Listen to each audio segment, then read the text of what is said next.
ये आकाशवाणी है। प्रस्तुत है हमारा विशेष कार्यक्रम संदेश टू सोल्जर्स। इस कार्यक्रम के सह प्रायोजक हैं insurance regulatory development authority of India IRDAI। IRDAI, आपकी सुरक्षा हमारा लक्ष्य। बच के रहना रे बाबा, बच के रहना रे। मैं तो बच के रहता हूँ भाई। दुनिया बड़ी टेढ़ी है। कमीशन बढ़ाने के चक्कर में कोई कुछ भी पॉलिसी बेच सकता है। तो भाई आंख और कान खुले रखें, बच के रहें और पॉलिसी हमेशा पूरी संतुष्टि के बाद ही लें। इंश्योरेंस पॉलिसी से जुड़ी सारी जानकारी लेने के बाद पूरी संतुष्टि होने पर ही पॉलिसी लें। Insurance regulatory development authority of India द्वारा जनहित में जारी।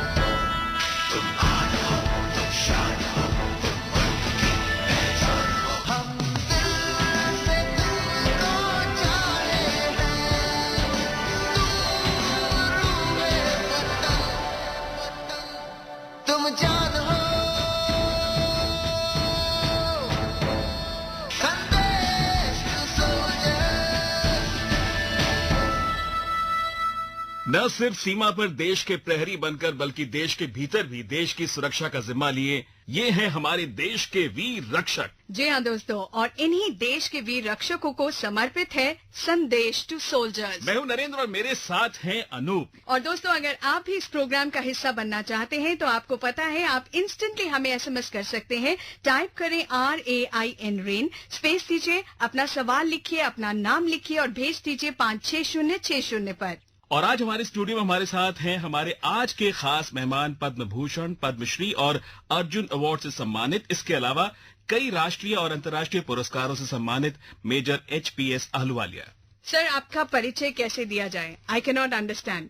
आप इतना कुछ कर चुके हैं अपनी लाइफ में। आप एक माउंटेनियर हैं, आप एक सोल्जर रह चुके हैं, आप एक सीरीज को डायरेक्ट कर चुके हैं और आप 13 बुक्स ऑथर कर चुके हैं, जिसमें से आपकी जो लेटेस्ट बुक है tracing Marco Polo's journey on the silk route अभी रिसेंटली लॉन्च हुई है। शुरुआत कहाँ से करूं? पहाड़ों से? पहाड़ों से करते हैं सर। पहाड़ों से, बचपन से। तो आपसे पूछना चाहूंगी सर कि ये जो पैशन है आपका माउंटेनियरिंग का, ये कब जागा और कैसे आपने इसको परस्यू किया? पहले तो मैं आपका बड़ा धन्यवाद जबकि आपने मुझे यहाँ बुलाया, अनूप जी और नरेंद्र जी। मैं शिमला में था, फिर देहरादून में, फिर मसूरी में। हमेशा पहाड़ों में? हमेशा पहाड़ों में। और उसके बाद 2 साल इंडियन मिलिट्री एकेडमी। ओके। पूरा टाइम पहाड़ों में रहा। राइट। तो वो नेचुरल होता है कि आपकी एफिनिटी जो है पहाड़ों पे हो जाती है। और क्योंकि स्कूल के बच्चे ट्रैकिंग करते हैं, बड़ा पॉपुलर है देहरादून से मसूरी जी। कई दफा जाना आना। और तीसरा, इंडियन मिलिट्री एकेडमी के जो कैडेट होते हैं वहाँ के, वो इतवार को या और हॉलीडे छुट्टी के दिन देहरादून में सिटी में आते हैं, जिनका अलाउड होता है। अच्छा। और उनकी जो ड्रेस होती है वो बड़ी अट्रैक्टिव होती है। ओके। तो वो भी हमारे जहन में आती गई। तो आया दिल में एक किस्म की कशिश हुई कि ये क्यों ना हम भी मिलिट्री ज्वाइन करें एक दिन। इसका और हमें पता था कि उसका रिटन टेस्ट होता है काफी मुश्किल उस जमाने में, अभी भी है। और इंटरव्यू होती है और उसके बाद सिलेक्शन होती है, फिर अच्छी तगड़ी ट्रेनिंग होती है।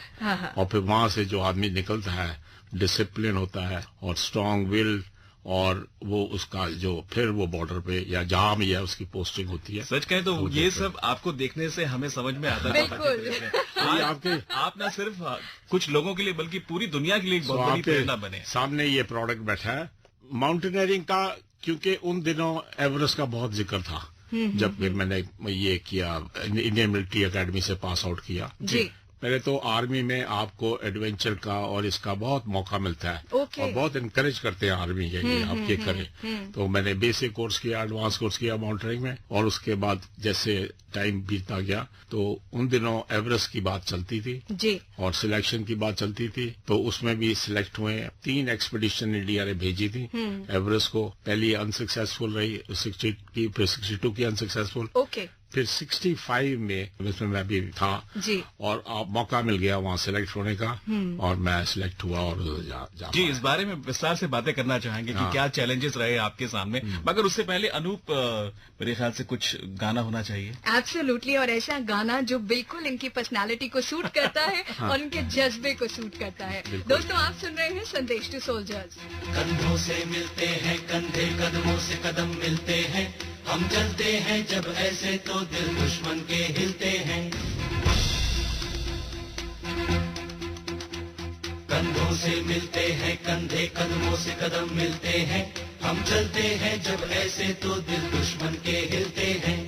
अब तो हमें आगे बढ़ते हैं रहना, अब तो हमें साथी है बस इतना ही कहना। अब तो हमें आगे बढ़ते हैं रहना, अब तो हमें साथी है बस इतना ही कहना। अब जो भी हो शोला बन के पत्थर है पिघलाना, अब जो भी हो बादल बन के पर्वत पर है छाना। कंधों से मिलते हैं कंधे, कदमों से कदम मिलते हैं, हम चलते हैं जब ऐसे तो दिल दुश्मन के हिलते हैं। कंधों से मिलते हैं कंधे, कदमों से कदम मिलते हैं, हम चलते हैं जब ऐसे तो दिल दुश्मन के हिलते हैं। निकले हैं मैदान में हम जहाँ हथेली पर लेकर, अब देखो दम लेंगे हम जाके अपनी मंजिल पर।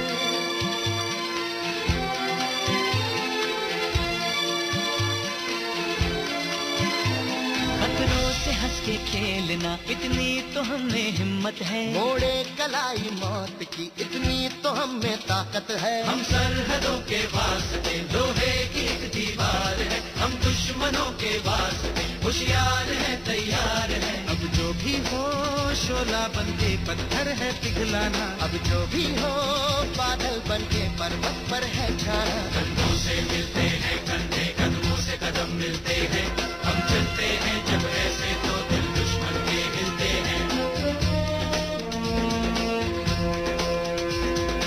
जोश दिल में जगाते चलो, जीत के गीत गाते चलो।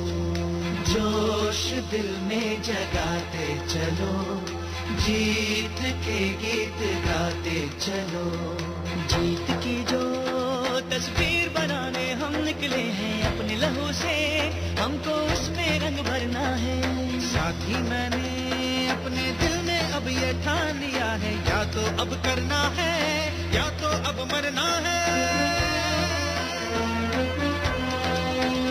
चाहे अंगारे बरसे के बिजली गिरे, तू अकेला नहीं होगा यारा मेरे। कोई मुश्किल हो या हो कोई मोर्चा, साथ हर मोड़ पर होंगे साथी तेरे। अब जो भी हो शोला बन के पत्थर है पिघलाना, अब जो भी हो बादल बन के पर्वत पर है छाना। कंधों से मिलते हैं कंधे, कदमों से कदम मिलते हैं, हम चलते हैं जब ऐसे तो दिल दुश्मन के हिलते। वेलकम बैक, आप सुन रहे हैं संदेश टू सोल्जर्स। मेरा नाम है नरेंद्र और मेरे साथ हैं अनूप। और दोस्तों, अगर आप हमारे कार्यक्रम का हिस्सा बनना चाहते हैं तो नोट करें पता, जहां पर आप खत लिख सकते हैं। संदेश टू सोल्जर्स, कमरा नंबर 71, प्रसारण भवन, संसद मार्ग, नई दिल्ली। आप हमें ईमेल भी कर सकते हैं sandesh2soldiers@air.org.in पर, और फेसबुक पर भी अपना संदेश छोड़ सकते हैं @air.sandesh2soldiers पर। और अगर आप इंस्टेंटली इस प्रोग्राम का हिस्सा बनना चाहें तो नोट करें, आपने टाइप करना है RAIN रेन, स्पेस देते हुए अपना मैसेज लिखना है, स्पेस देते हुए अपना नाम लिखना है, जिस जगह से हमें मैसेज भेज रहे हैं मेंशन करना है और भेजना है 56060 पर। और जैसा कि आप जानते हैं, हमारे शो को आप लाइव स्ट्रीमिंग के माध्यम से allindiaradio.gov.in पर सुन सकते हैं। इसके अलावा हमारा मोबाइल ऐप भी है, पूरी दुनिया में कहीं भी आप इसे डाउनलोड कर सकते हैं,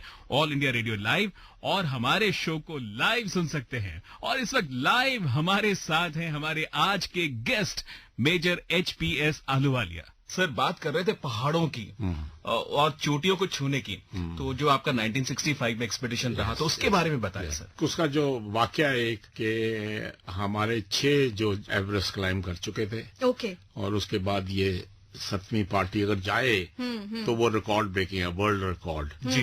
तो उसमें मैं था, हम एडवांस बेस कैंप में थे, दूसरे दिन हमने चलना था और एक सवेरे सवेरे उधर एक बहुत जोर का धमाका आया। हमने सोचा पता नहीं है अवलांच है, कहीं इधर उधर होगा। तो देखा तो हमारे लोग आए, कहते जी वो आपका ये जो टेंट था खत्म हो गया और आपके ऑक्सीजन सिलेंडर भी सब खत्म जी। तो फिर वो जो माउंटेनियर थे, लीडर थे हमारे, कैप्टन कोहली, वो बाहर आए, मैं भी बाहर आया, देखा ये तो बड़ी बिल्कुल कैंप जो इतना कलरफुल था सब धंस गया बर्फ पे। जो हमारे लीडर थे उन्होंने कहा कुछ नहीं हो सकता, क्योंकि ऐसी जगह पे रिस्क लेना, अगर आप कोई भी जाए जी, और हमें क्लोज करना पड़ेगा कैंप। मैंने बताया उनको कि कम से कम जाके देखना तो चाहिए कुछ। कहते नहीं ये नहीं होगा, मैं तुम्हारे से ज्यादा एक्सपीरियंस्ड हूँ, मैं ज्यादा जानता हूँ। ओके। तो मैंने कहा कल को फिर आपको पूछेंगे लोग कि आपने कोशिश भी की कि नहीं। फिर उन्होंने कहा अच्छा मेंबर तुम्हारे साथ जाना नहीं चाहते। तो मैंने कहा कोई नहीं, मैं 500 रुपये ले जाऊंगा। मैं 500 रुपये लेके चला गया 2 घंटे और वहां पे डिगिंग की तो कुछ नहीं मिला, बड़ी मुश्किल। फिर हमने कहा 1 घंटा और देखते हैं, फिर देख किया तो फॉर्चुनेटली सिलेंडर मिल गया। अच्छा। तो उससे हम लोगों ने फिर दूसरे तीसरे दिन ऊपर जाना शुरू किया और लकीली फिर ऐसे था कि क्लाइम एवरेस्ट कर पाए हम। मेजर अहलूवालिया, जैसे जैसे आप नरेट कर रहे हैं ना, मैंने एक मूवी देखी थी और ऐसे ऐसे इंसिडेंट्स उसमें दिखाए जा रहे थे एंड मैं इमेजिन कर रही हूँ आप सो मेनी इयर्स अगो आप कितने यंग रहे होंगे and how you must have done all this. But you told me just now that you still look young. अभी आप कोई डाउट की बात नहीं है that you still look young. लेकिन एक चीज मेरे दिमाग में है, वो ये है कि कितनी टफ ट्रेनिंग इस फाइनल क्लाइंब से पहले एक इंसान को करनी होती होगी, उसके बारे में थोड़ा सा बताएंगे। एक और वो इंसिडेंस है जब हम एडवांस माउंटेनियरिंग कर रहे थे जी। तो वहाँ पे हमारा जो कोर्स था वो टेंजिंग नॉर्गे। उस जमाने में टेंजिंग को देखना भी बहुत बड़ी चीज होती थी और वो उन्होंने कहा कि मैं लेता हूँ आपको। तो वो एक ऑलमोस्ट वर्टिकल क्लाइंब थी। तो मेरे घुटने में बहुत दर्द शुरू हो गई। तो मैंने कहा कि ये तो बहुत मुश्किल है, घुटने पे दर्द है, और लंगड़ा के चल रहा था। तो ये पीछे से देख रहे थे टेंजिंग। वो बोलते क्या है, मैंने कहा दर्द है। कहता है देखो अभी तो शुरू है, अगर जाना तो वापसी चले जाओ, मैं जीप का बंदोबस्त कर दूंगा और आप जा सकते हो जी। आगे आप देख ही रहे हो। मैंने कहा ये तो बहुत बुरा है, कुछ तो होना चाहिए। उन्होंने फिर एक बाम की बोतल निकाल के मुझे दे दी, वेस्लिन टब बाम कि ये लगाओ और देखो अगर ठीक होता है तो आ जाओ, नहीं तो जाओ। वो लगा के लंगड़ा लुंगड़ के मैं चला गया। फिर रात को फिर लगाई, ठीक हो गया बिल्कुल। उसके बाद कोई प्रॉब्लम नहीं हुई। काफी अरसे के बाद मैंने उनको ये इंसिडेंस याद कराया। मैंने कहा आपको याद है कि आपने मेरे को बाम वो दी थी पेन की। हंस पड़े। मैंने कहा क्यों? कहते हैं वो बाम पेन की नहीं थी, वो तो वैसलीन थी। ये तो कहीं ना कहीं फिजिकल से ज्यादा साइकोलॉजिकल जो तैयारी है वो जरूरी है। आमतौर पर पहाड़ों में ऐसा होता है सर कि कई बार रास्ते में किसी से रास्ता पूछिए तो वो कहता है कि बस वो सामने जो पेड़ दिखाई दे रहा है वहीं पर जाना है, और जब आप पेड़ तक पहुंचते हैं तो फिर कहते हैं नहीं थोड़ा सा आगे वाला जो घर दिखाई दे रहा है वहां तक पहुंचते हैं। तो एक छोटा सा जो एक सहारा मिल जाता है, उसके सहारे इंसान कहाँ से कहाँ तक पहुंच जाता है। लेकिन कोशिश करनी बहुत जरूरी है। कहते हैं कोशिश करने वालों की कभी हार नहीं होती है, और वो आपने कोशिश की और वाकई पूरी दुनिया के सामने एक बहुत बड़ा आपने उदाहरण पेश किया। तो अभी आपकी पसंद का कोई गाना होना चाहिए सर। तो कौन सा गाना आपको याद आता है जब कभी आप गुनगुनाते हो, जो पहाड़ों की बात कर रहे हैं? मैं तो हम ज्यादातर पुराने गाने जो है ना, हम पुराने ही गाने देखते हैं। पर मुझे ये एक बहुत अच्छा लगता है, वक्त ने कहा हंसी, वक्त ने किया जो हंसी सितम। ये उनकी एक सबसे अच्छी लिरिक वो है थी, और इसको कोई दूसरा उनकी तरह कोई नहीं गा सका, गीता दत्त की तरह, है ना?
संदेश टू सोल्जर्स। मेरा नाम है नरेंद्र और मेरे साथ हैं अनूप। आपके संदेश हमारे पास लगातार पहुंच रहे हैं। जी हाँ, और यहाँ पर ये मैसेज आया है हमारे पास रीमा का, जो कहती है no words can describe you, only words from us, salute salute salute.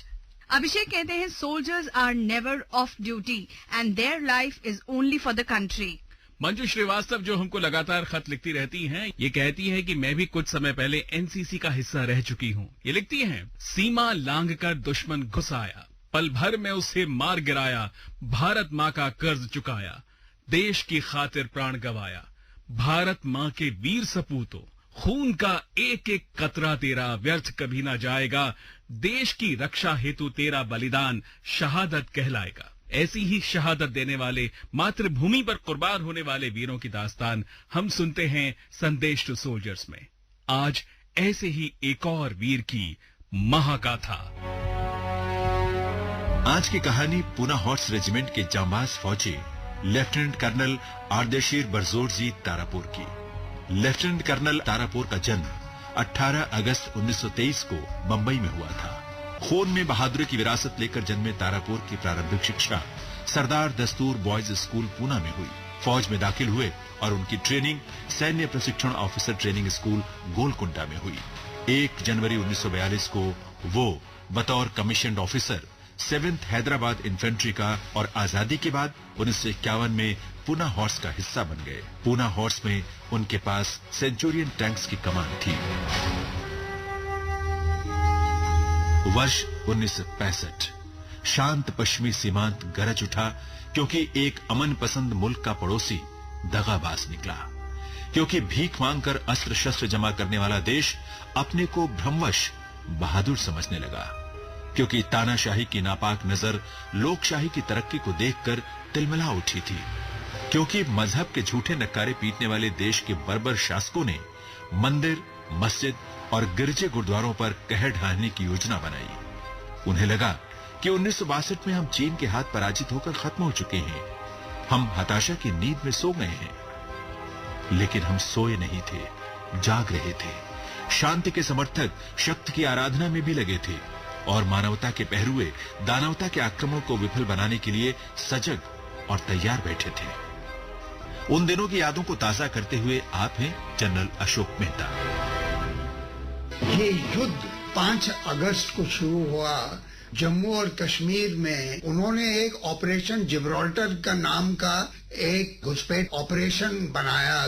Pakistan ने हमेशा यही चाहा है कि जम्मू और कश्मीर किसी ना किसी तरीके उनके हाथ में आ जाए। इन्होंने हाजी पीर में शिकस्त पाई और हाजी पीर हार गए वो लोग। तो उसके जवाबी कार्रवाई में उन्होंने छम जौरिया में वहां पर एक बड़ा ऑपरेशन ग्रैंड स्लैम टैंक दस्तों के साथ छम जौरिया में किया, जिसका मकसद था कि अखनूर जो शहर है उसको वो कब्जे में लेंगे और जो जम्मू से सड़क जाती है पुंछ की तरफ और उसके बाद पीर पंजाल के ऊपर से श्रीनगर की तरफ, उसके ऊपर कब्जा पा लेंगे तो जम्मू पुंछ अखनूर को वैली से आधा हिस्सा कश्मीर का कट जाएगा इस ऑपरेशन से। वो जो प्रेशर बन रहा था छम जौरिया में, उस प्रेशर को हटाने के लिए 6 सितंबर को सुबह हमने इंटरनेशनल बॉर्डर क्रॉस किया लाहौर,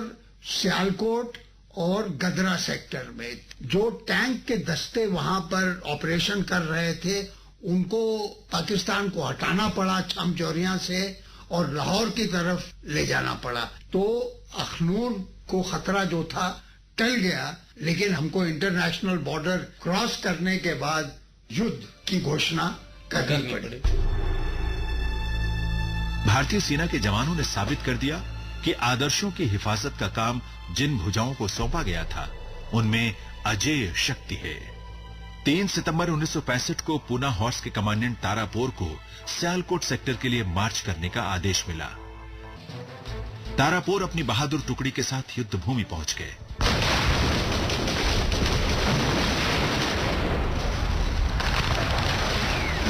युद्ध भूमि, कदम कदम पर मौत का तांडव मचा हुआ था। टैंकों से बरसते आग के गोले, बेतरह बरसती गोलियां।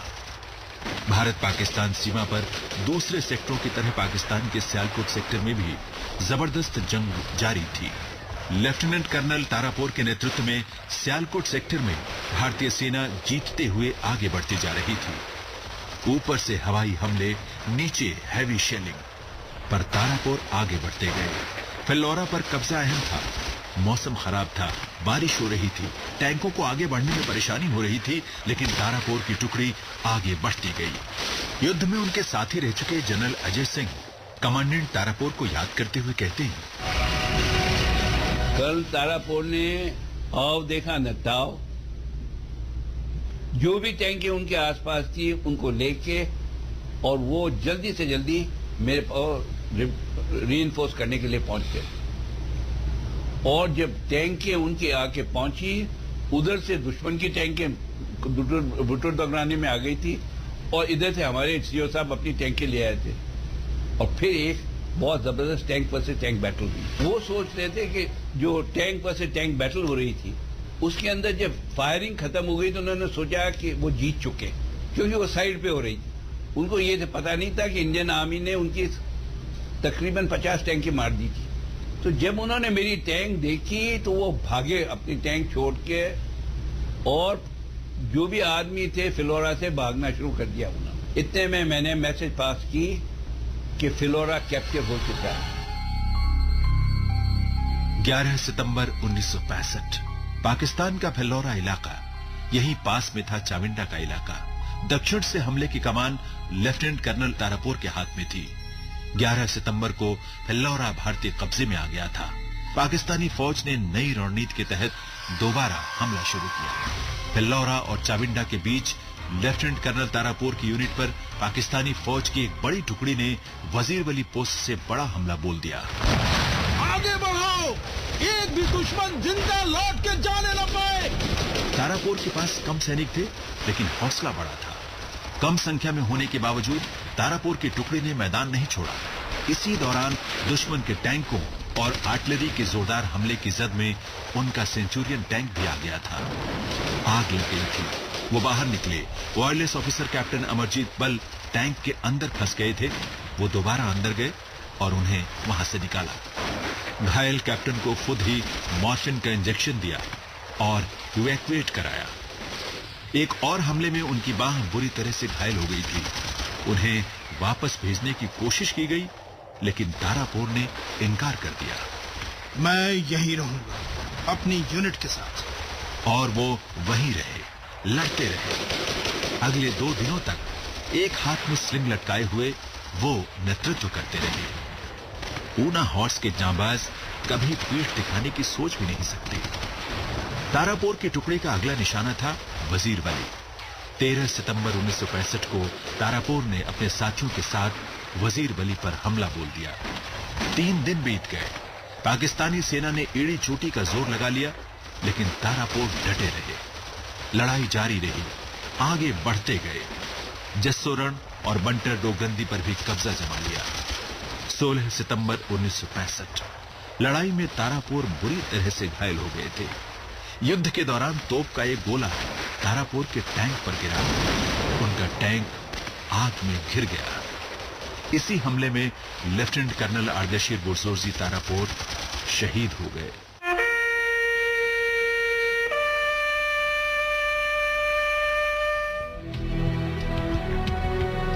चाविंडा की लड़ाई में तारापोर और उनकी टुकड़ी ने पाकिस्तानी फौज से 6 दिन तक लोहा लिया था।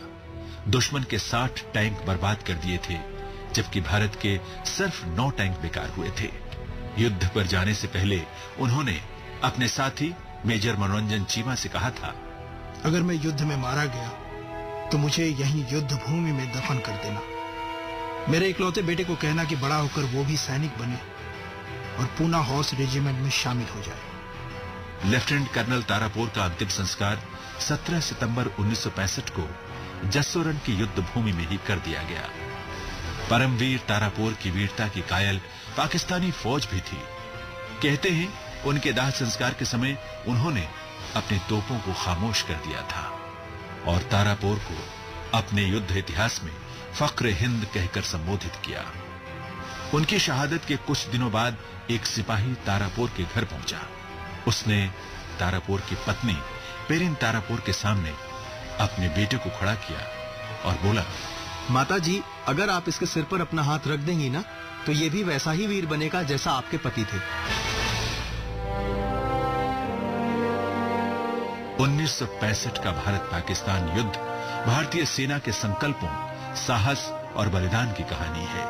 पाकिस्तान की दुर्गति हुई, दुनिया ने देख लिया कि भीख फलती नहीं है। उनके पैटर्न टैंक धरे रह गए। मोर्चा इच्छोगिल का हो या डेरा बाबा नानक का, डोगराई का हो या बरकी का, बजरागढ़ी का हो या खेमकरण का, हमारे जवानों ने हर मोर्चे पर विजय दिलाई। लेफ्टिनेंट कर्नल आर्देशीर बुर्जोजी तारापुर को उनके अदम्य साहस और वीरता के लिए मरणोपरांत परमवीर चक्र से सम्मानित किया गया। परमवीर लेफ्टिनेंट कर्नल तारापुर को देश का सलाम।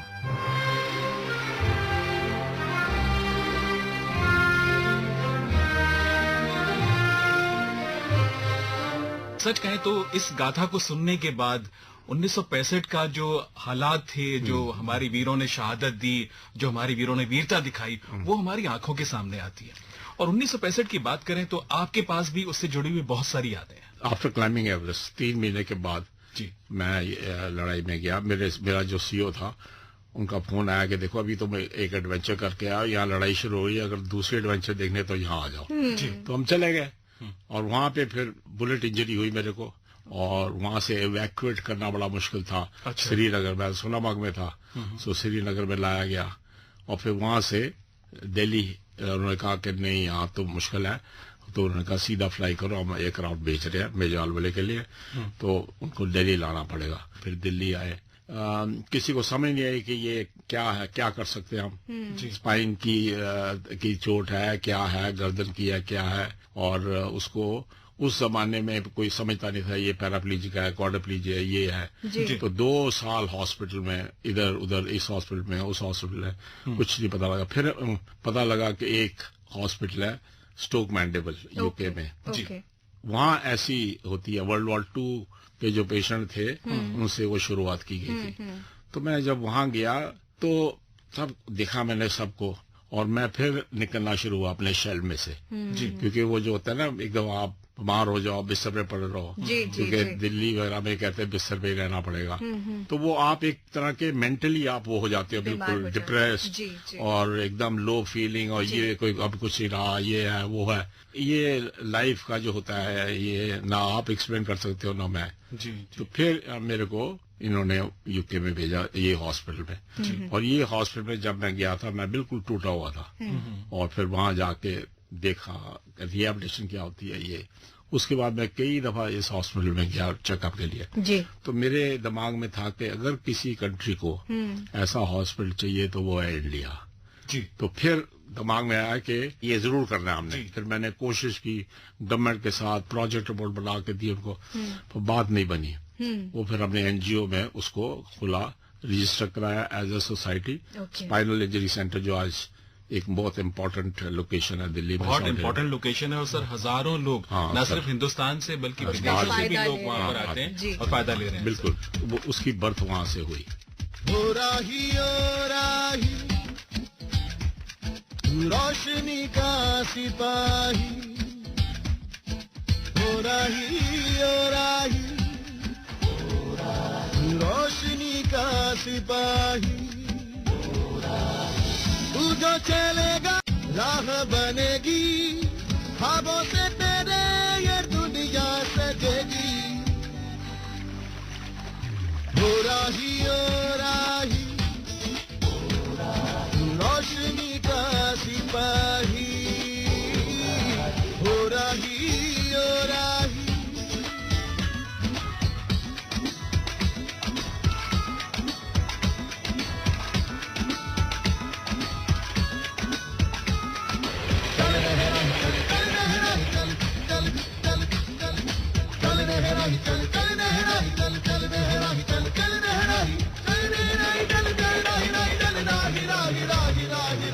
चल उठ बुड़बक जाग जरा, चल अपना रास्ता बना, मुस्कुरा के तू जिंदगी का जश्न मना,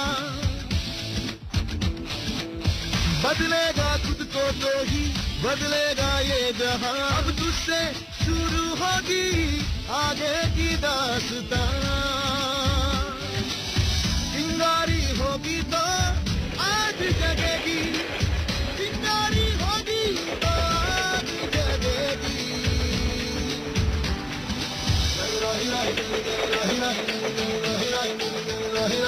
हो राही रोशनी का सिपाही, तू रोशनी का सिपाही।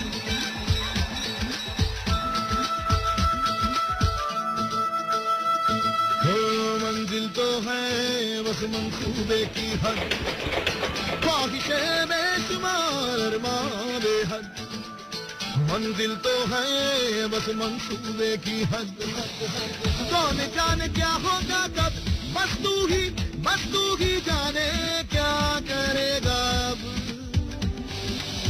करनी से तेरी कहानी चलेगी, करनी से तेरी कहानी चलेगी,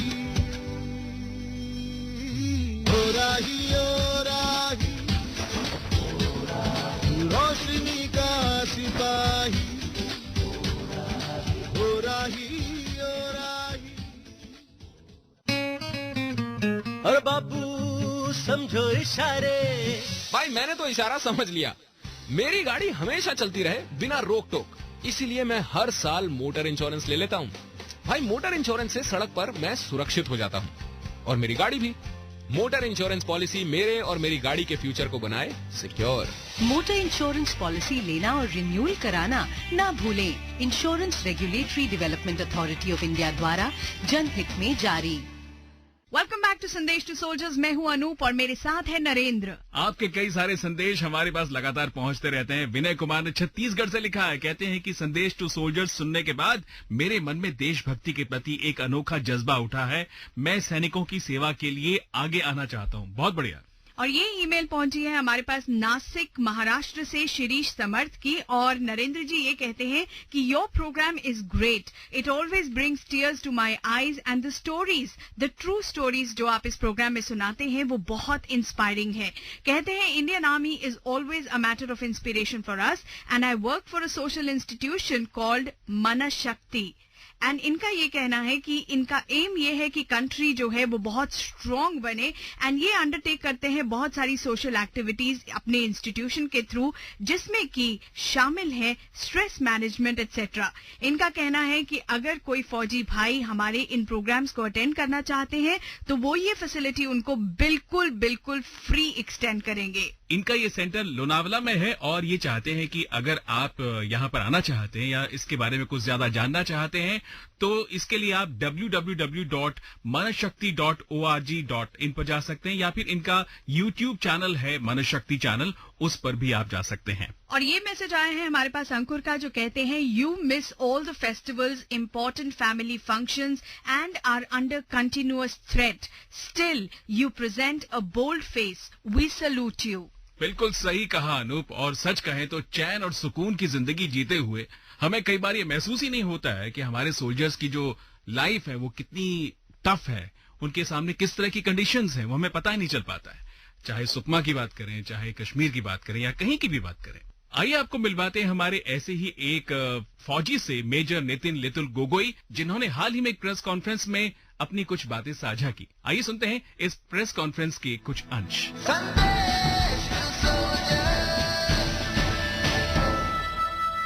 बडगांव में बाई इलेक्शंस असेंबली हुआ था और इसके लिए हमें security forces, state police and हमें क्लोज कोऑर्डिनेशन पे इसको कंडक्ट करने के लिए डिटेल किया गया था ताकि ये स्मूथली कंडक्ट हो सके। और इसी दौरान सुबह 9:15 पे मुझे एक कॉल आया ऑफिसर इंचार्ज आईटीबीपी का, जो कि गुंडीपुरा और उटलीगाम पोलिंग स्टेशन का इंचार्ज था। तो उन्होंने मुझे ये बताया लगभग 500 के लोग जो कि स्टोन पेल्टर्स है उनके ऊपर भारी तादाद में पथराव कर रहा था और उनकी जान को थोड़ा प्रॉब्लम हो रहा था। तो उन्होंने मुझे बताया कि जितना जल्दी हो सके हमें इवैक्यूएट कीजिए यहाँ से। और इस कॉल मिलने के बाद मैंने तुरंत अपना क्विक रिएक्शन टीम यहाँ से मूव किया, और जब मैं मूव कर रहा था गुंडीपुर की तरफ, तो इस दौरान मुझे बहुत सारे रोड ब्लॉक्स एनकाउंटर करना पड़ा बीच में, जो मैंने क्लियर करते हुए आगे की तरफ बढ़ा। और तकरीबन आधे घंटे में मैं गुंडीपुरा पोलिंग स्टेशन पहुंचा, तो वहाँ पे मैंने देखा हालत काफी खराब था और तकरीबन 400 से 500 लोग पथराव कर रहे थे, जो कि हमारे ऊपर भी पथराव हो रहा था। तो मैंने किसी तरह हालत को काबू किया। मैं अपने साथ 4 बंदों के साथ मैं पोलिंग स्टेशन के अंदर गया और वहाँ के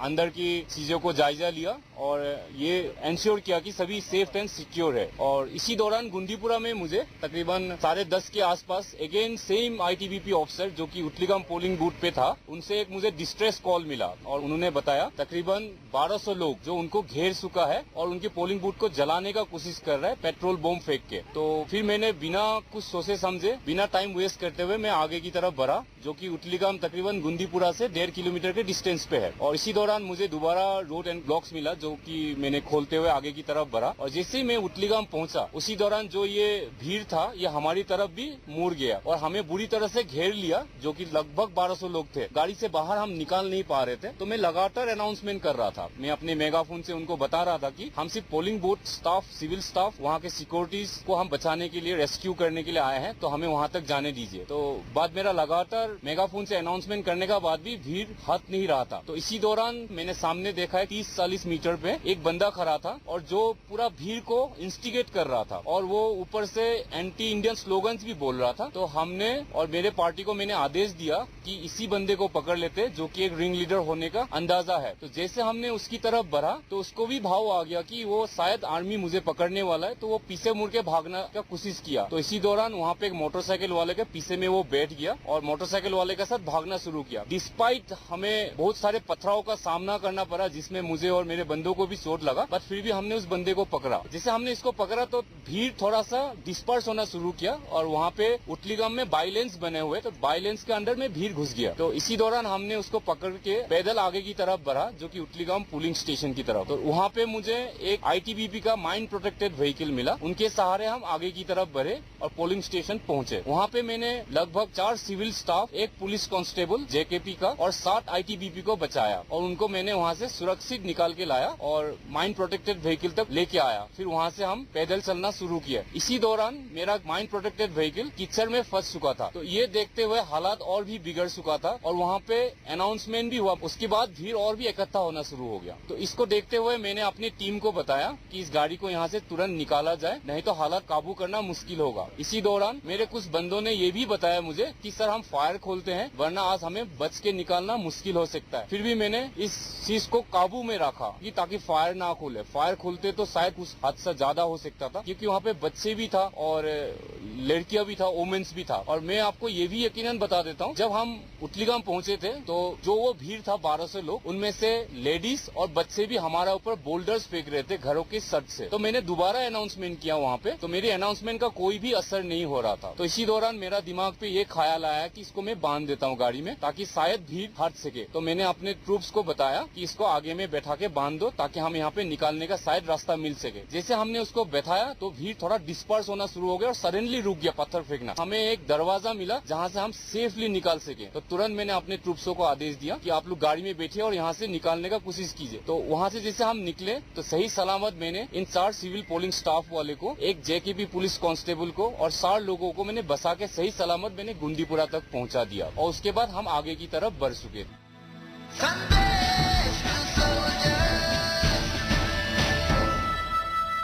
आप सुन रहे हैं संदेश टू सोल्जर्स। चलिए चर्चा दोबारा जारी रखते हैं मेजर HPS आलूवालिया जी से। सर, आप मेंशन कर रहे थे कि 65 बहुत एक क्रूशियल ईयर था आपकी लाइफ में, एक मेजर टर्निंग पॉइंट। बहुत ज्यादा जो टर्निंग पॉइंट है, प्रैक्टिकली जो आप पे बीती है, वही जो पेशेंट आते हैं हम उनको रिहेबिलिटेट करते हैं। आप देखेंगे नहीं कैसे कैसे लोग जो आते हैं बिल्कुल डिप्रेस्ड कि जी हम जिंदगी में कुछ रहा नहीं है, नहीं वो यहाँ जाके बिल्कुल अपना काम कर रहा है, कोई कुछ कर रहा है, कोई कुछ कर रहा है। एक बहुत इंटरेस्टिंग बात मैंने इस हॉस्पिटल की पढ़ी थी, आप ना सिर्फ फिजिकल इंजरीज को क्योर करते हैं, आप उनको मेंटली, एब्सोल्युटली, है ना, और इमोशनली आप उनको रिसरेक्ट करते हैं, उनको सहारा देते हैं, क्योंकि वो उसके बगैर नहीं होगा जी। आपका अगर मेंटली, स्पिरिचुअली अगर आपकी बॉडी के ऊपर कंट्रोल नहीं वो दे सकते, तो वो आप नहीं भी कुछ नहीं कर पाएंगे।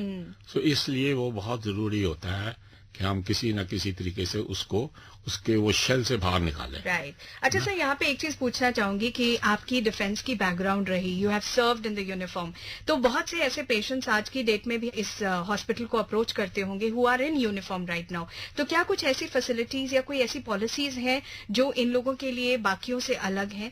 ECHS है एक, ओके, वो कैशलेस होता है जी जी ट्रीटमेंट का, जी, we are recognise for that also.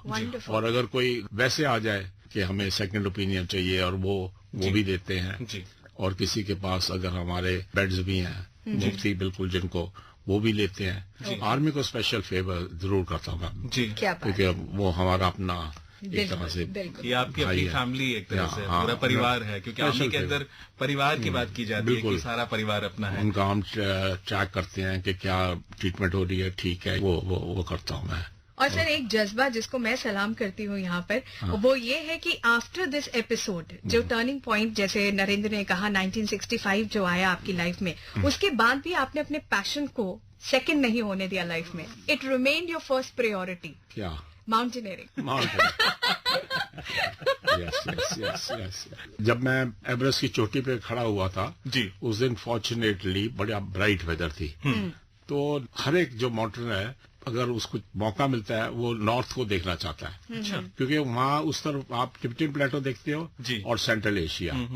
तो वो देखा तो मेरे मन में आया कि कभी ये सेंट्रल एशिया में भी चक्कर लगाना चाहिए। अच्छा जी। तो फिर ये एक्सपीडिशन जो सिल्क रूट की जो थी, following the Marco Polo route, ये वो एक्सपीडिशन है। वहाँ 7 साल लगे उसकी परमिशन लेते हुए। अच्छा। तो वो 2.5 महीने की थी एक्सपीडिशन, कमाल की, एवरेस्ट की तरह एक्सपीडिशन। आप पुराने सिटीज काशगर, यारखंड और ऐसी जेड जहाँ से निकलता है, सेंट्रल एशिया, ऐसी जगह पे हमने देखा और टफ कंडीशंस जी। अच्छा सर, कहते हैं behind every successful man there is a woman. आपकी लाइफ में? मेरी लाइफ में 2 हैं, एक मेरी डॉटर एब्सोल्युटली और एक मेरी वाइफ। और वो जो 2 हैं उन्होंने डिफरेंट स्टेजेस पे आपको कैसे सपोर्ट किया? Every time, without their support is not possible, without particularly support of my wife जी, भोली जी, name is Bholi and daughter का नाम सुगन जी। So without their help I don't think you could achieve so much as I have achieved. That is there, not just merely saying कि जी हाँ है behind every man, वो नहीं है। तो ये जो 2 आपकी लाइफ में इतनी पावरफुल लेडीज हैं, वंडरफुल लेडीज हैं, आप इनको कौन सा गाना डेडिकेट करना चाहेंगे? क्योंकि कहा जाके उन्होंने पूछना है। बिल्कुल नहीं, उन्होंने नहीं कोई भी लगेगा मिलना। नहीं, I'll pick up a nice one. You pick up a nice one, ठीक है।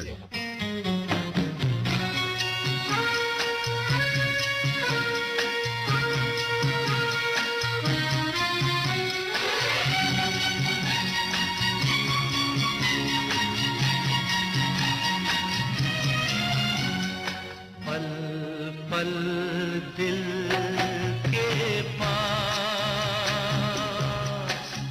तुम रहती हो,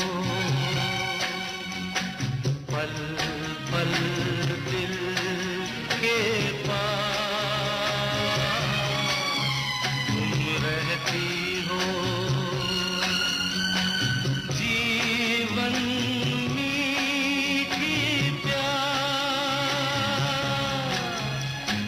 कहती हो, पल पल दिल के पास तुम रहती हो।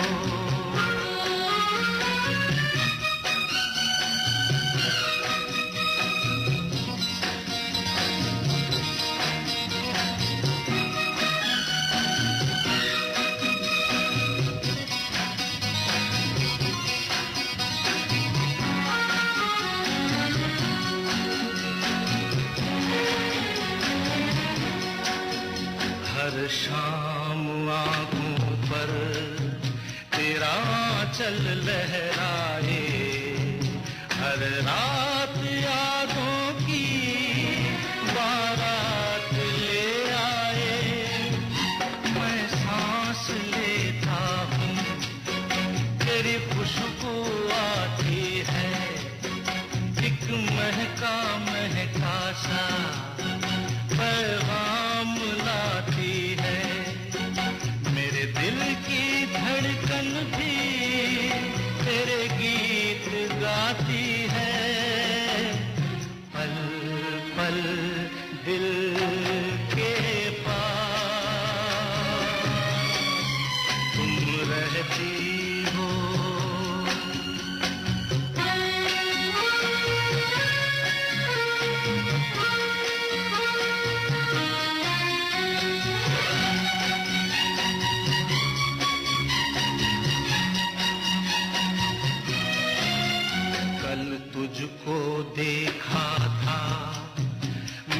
अपने आंगन में, जैसे कह रही थी तुम मुझे बांध लो बंधन में।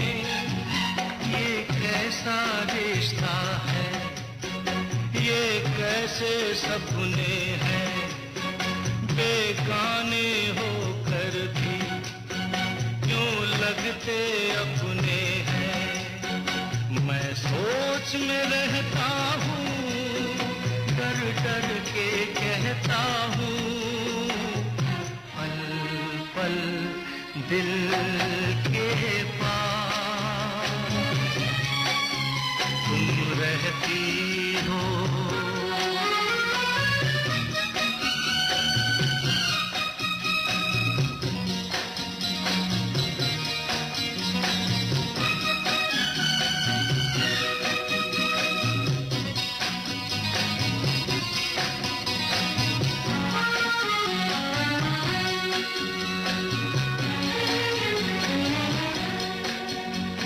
सोचोगी क्यों इतना मैं तुमसे प्यार करूं, तुम समझोगी दीवाना मैं भी इकरार करूं। दीवानों की ये बातें दीवाने जानते हैं, जलने में क्या मजा है परवाने जानते हैं। तुम यूं ही जलाते रहना आकर ख्वाबों में, पल पल दिल के पास तुम रहती हो। जीवन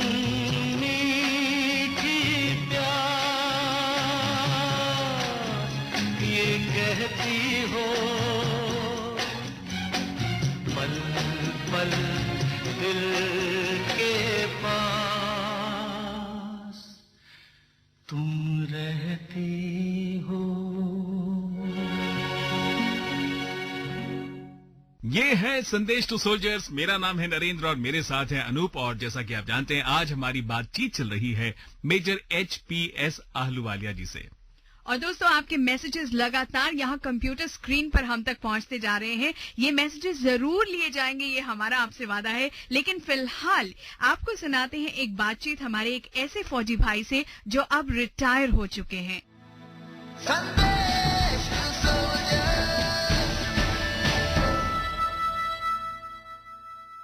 नमस्ते।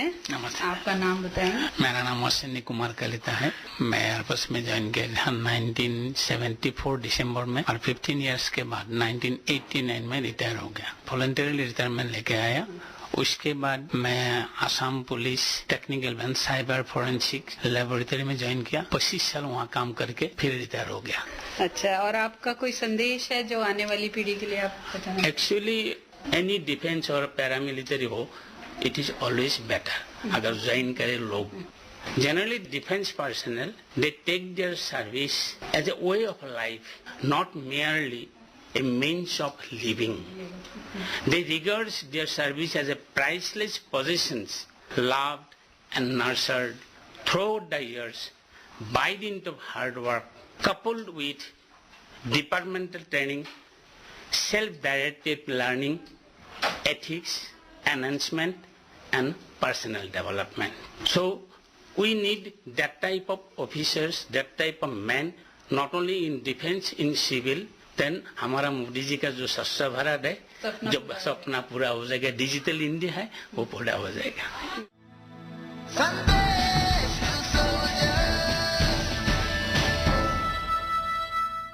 जैसा कि वादा किया था कि आपके बहुत सारे एसएमएस हमारे पास पहुंच रहे हैं और वो एसएमएस जरूर पढ़े जाएंगे। बहुत सारी बातें फेसबुक पर भी आप हमारे साथ जुड़े हुए हैं। पंकज कुमार ने फेसबुक पेज लाइक किया, मनीष सिंह, रफीक खान, मोना यादव, हसराम सुधार पटौदी, नरेश चौरसिया, सुजीत कुमार, आलेख प्रसाद, सुमित मेहरा, राहुल चौधरी और हमारे साथ कई सारे एसएमएस आपके। ये हमारे एक दिल्ली से मित्र है, ये कहते हैं अमित ठाकुर, जो कहते हैं कि I am proud of my soldiers. मेरे भाई बॉर्डर पर शहीद हो गए हैं, मुझे उनकी बहुत याद आती है, हमें भी उनका बहुत बहुत शत शत नमन ऐसे वीरों को। जब जब देश पे संकट मंडराया है, हाथों में हथियार उठाया है, मंजू श्रीवास्तव ने नोएडा से कहा है, भारत माता की जय, बहुत खुश नसीब है वो जवान जो हमारी मातृभूमि की रक्षा करते हैं। मातृभूमि की रक्षा करने के लिए हमेशा वो आगे रहते हैं। ईस्ट और west soldiers are always the best, Milind More ने नासिक से कहा है। सभी आर्मी सोल्जर्स को सलाम, भारत माता की जय, करिश सैनी ने हरिद्वार से कहा है। और ये हरियाणा से एक मैसेज है राजकुमार बुंदेला का। इन्होंने कहा है कि हमें बहुत अच्छा लगता है जब सभी लोग यहाँ पर आप मिलकर संदेश टू सोल्जर्स में बातें करते हैं, हमारे सैनिकों की, हमारे वीरों की, और जब उनकी बातें होती हैं तो हम वाकई बहुत ही गर्व महसूस करते हैं। सच कहें तो हमें भी बहुत अच्छा लगता है जब इस तरह की बातें होती है, जब आप इस तरह के मैसेज हमको लगातार इस तरह से भेजते हैं। जय हिंद अमर ज्योति ने कहा है, उड़ीसा से, कटक से इन्होंने कहा है। और भाग्यशाली है वो जिसने भारत में जन्म लिया और साथ साथ जो भारत माँ की सेवा कर रहे हैं, अशोक कुमार छाब ने कहा है।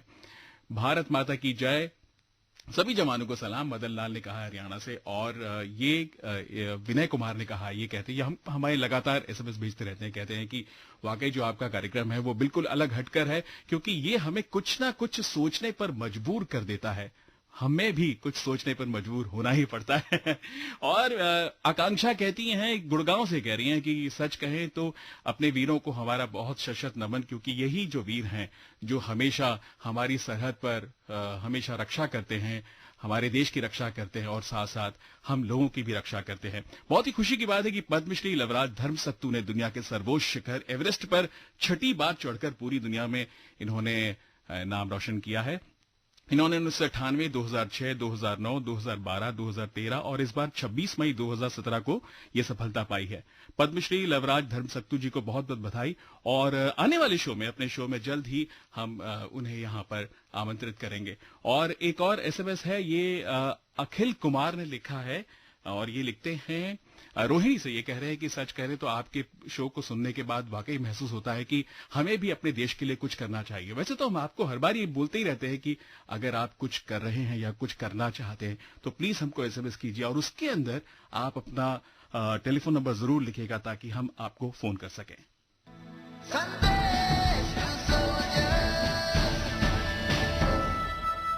आइए अपनी बातचीत के सिलसिले को आगे बढ़ाते हैं मेजर HPS आहलूवालिया से। कुछ लोग ऐसे होते हैं जो कि पूरे तमाम लोगों के लिए एक प्रेरणा बनते हैं। आपको देखकर बहुत प्रेरणा, हमारे स्टूडियो में कहें तो सुनने वालों को ऐसा महसूस हो रहा है, पर यहाँ तो हमें बिल्कुल अलग तरह का महसूस हो रहा है। तो जब जिंदगी में मुश्किलें आती हैं, कई बार परेशानियां आती हैं, तो उसमें आप क्या हमारे सभी लिस्टर्स को कहना चाहेंगे? मैं यही कहना चाहूंगा कि रुकना नहीं चाहिए। मैं हमेशा एक एग्जाम्पल देता हूँ याक की। याक जो होता है ना, आपने देखा है याक, हाँ उधर उधर, वो अपना सिर नीचे करके श्योर फुटेड होता है। वो बड़ा आहिस्ता आहिस्ता जाएगा। वो अगर एक पैर रख दिया वो पैर नहीं आप पीछे हटा सकते। तो इसी तरीके से आप वो लाइफ को ऐसे अप्रोच करना चाहिए, श्योर फुटेड, और आप सक्सेस आपकी ही होगी। अगर आपने आज ठान लिया कि मैं ये करूंगा और उसकी तरफ अगर आप चलें, या आपका ड्रीम प्रोजेक्ट हो या जो भी हो, आपको वो सक्सेस मिल ही जाती है।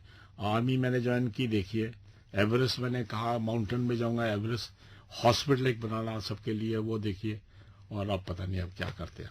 और ऐसे बहुत सारे हमारे जो यंग लिसनर्स हैं जो हमारे प्रोग्राम में मैसेजेस भेजते हैं that we want to be part of the forces, हमें पैरामिलिट्री फोर्सेस या फोर्सेस ज्वाइन करनी है। राइट नाउ वो आपको सुन रहे हैं सर, आप उनसे क्या कहेंगे? मैं ये कहता हूँ कि जितना यूथ है यहाँ पे जी, उनकी पहली प्रायोरिटी होनी है टू ज्वाइन फोर्सेस। पहली प्रायोरिटी, काफी सहूलतें हैं अगर आप फोर्सेस ज्वाइन करते हो। सैलरी भी बहुत अच्छी है अब, और मेंटल मेकअप, स्ट्रेंथ, जो भी आप बोलो सब उनको वो घोल घुल के दिया जाता है। तो आप सबसे पहले आप फोर्सेस ज्वाइन कीजिए, क्योंकि इससे और अच्छा मैं समझता हूँ हमारे बच्चों के लिए नहीं है। आप वो बड़ा करते हैं जी कि हम वो कॉर्पोरेट ज्वाइन करें, हम वो जाए, आप थोड़ी देर के बाद लाइफ से, क्योंकि आपको फिर होता है और करें जी, आप दुखी होते हो कि कभी ये है वो है, पर फोर्सेस में आप कभी नहीं होगे, कुछ ना कुछ रहता है, एडवेंचर रहेगी और कई किस्म की चीजें। तो मेरा तो यही है कि जितने यूथ हैं इनको फोर्सेस ज्वाइन करनी चाहिए। डिसिप्लिन जबरदस्त आता है, और एजुकेशन आपके बच्चों की, आपको अकोमोडेशन, और क्या लाइफ में चाहिए। हमारा ये इनिशिएटिव लोगों को सोल्जर से जोड़ने का, संदेश टू सोल्जर्स, इसके बारे में कुछ कहना चाहेंगे सर? अगर उनको पता है फोर्सेस को कि हमारी जो सिविलियन भाई बहन है वो हमारे साथ है, हमको प्यार करते हैं और हमें तकलीफ में मदद करेंगे, ये करेंगे, वो लड़ता है, वो फिर परवाह नहीं करता, अभी भी वो लड़ता है। तो आप अगर ये चाहते हो तो आप अपना रिलेशनशिप अच्छा रखो। आप नेबर अगर आर्मी में है, उसमें है, उसके साथ दोस्ती रखो। दोस्तों, आप सुन रहे हैं संदेश टू सोल्जर्स, और आज संदेश टू सोल्जर्स ने आपकी मुलाकात करवाई to the most happening person that I met in my life, major HPS Ahluwalia. Sir, you are a man of steel, और आपके इस जज्बे को हमारा सलाम। Thank you. एक दिन मोहब्बत ओढ़ कर, एक दिन गली के मोड़ पर तेरी हथेली पर लिखूं मेरा नाम तेरे नाम पर। फिर तू तकल्लुफ छोड़ कर, फिर तू झुका करके नजर रखना मेरे कांधे पे सर। जिंदगी कुछ तो बता, जिंदगी अपना पता, जिंदगी कुछ तो बता, जिंदगी अपना पता,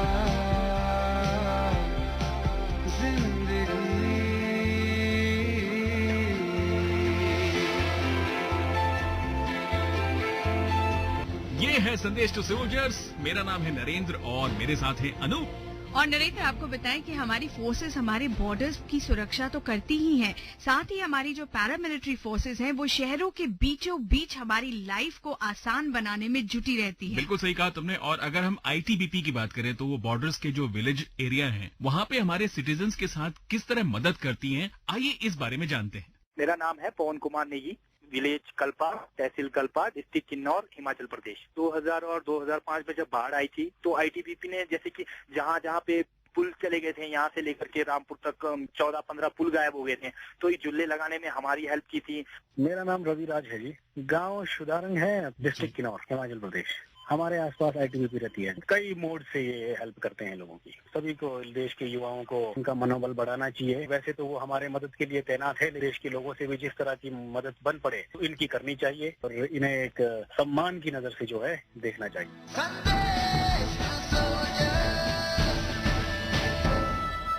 चलते चलते आपको एक और बहुत ही जरूरी बात बताना चाहते हैं। अगर आप संदेश टू सोल्जर्स का कोई एपिसोड मिस कर गए हैं तो चिंता की कोई बात नहीं है। आप हमारे AIR के YouTube चैनल पर जा सकते हैं और वहां पर हमारे शो की रिकॉर्डिंग्स को सुन सकते हैं।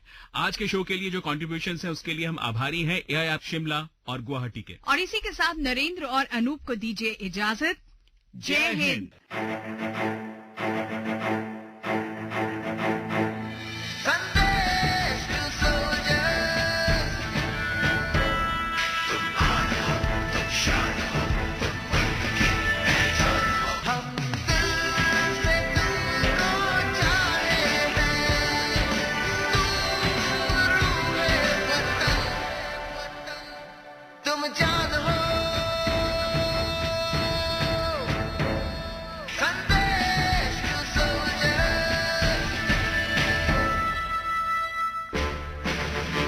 अभी आप सुन रहे थे हमारा विशेष कार्यक्रम संदेश टू सोल्जर्स। परिकल्पना मनोहर सिंह रावत और प्रस्तुतकर्ता थे विनोद कुमार। ये कार्यक्रम आकाशवाणी के दिल्ली केंद्र से प्रसारित किया गया।